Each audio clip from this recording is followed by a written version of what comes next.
Virat Kohli world ನ most dangerous bowler Lasith ಮಲಿಂಗಾಗೆ ಒಂದೇ over ಅಲ್ಲಿ 24 ರನ್ ಹೊಡೆದು ಆಲ್ಮೋಸ್ಟ್ ಅವರ ಕರಿಯರ್ ನ ಫಿನಿಶ್ ಮಾಡಿದ್ರು ಅಂತ ಹೇಳ್ತಾರೆ.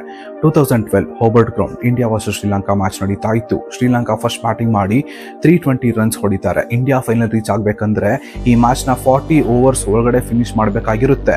ಆದ್ರೆ 40 ಓವರ್ ಒಳಗಡೆ ಚೇಸ್ ಮಾಡೋದು ಆಲ್ಮೋಸ್ಟ್ ಇಂಪಾಸಿಬಲ್ ಅನ್ನಿಸ್ತಾ ಇತ್ತು.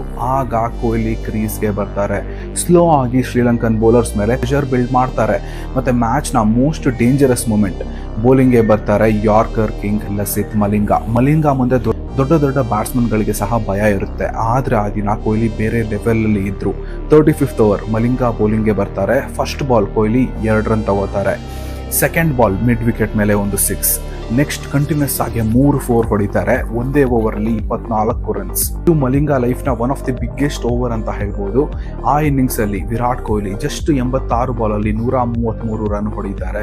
ಇಂಡಿಯಾ 320 ಟಾರ್ಗೆಟ್ ನ ಜಸ್ಟ್ 36 ಓವರ್ಸ್ ಅಲ್ಲಿ ಚೇಸ್ ಮಾಡಿಬಿಟ್ರು. ಆ ದಿನ ವರ್ಲ್ಡ್ ಗೆ ಗೊತ್ತಾಯ್ತು ಕ್ರಿಕೆಟ್ ಅಲ್ಲಿ ಹೊಸ ಕಿಂಗ್ ಬಂದಿದ್ದಾನೆ ಅಂತ. ಅದು ವಿರಾಟ್ ಕೊಹ್ಲಿ. ನೀವು ಕ್ರಿಕೆಟ್ ಲವರ್ ಆಗಿದ್ರೆ ಈ ರೀತಿ ವಿಡಿಯೋಸ್ ಡೈಲಿ ಬೇಕಂದ್ರೆ ಸಬ್ಸ್ಕ್ರೈಬ್ ಮಾಡಿ. Thank you.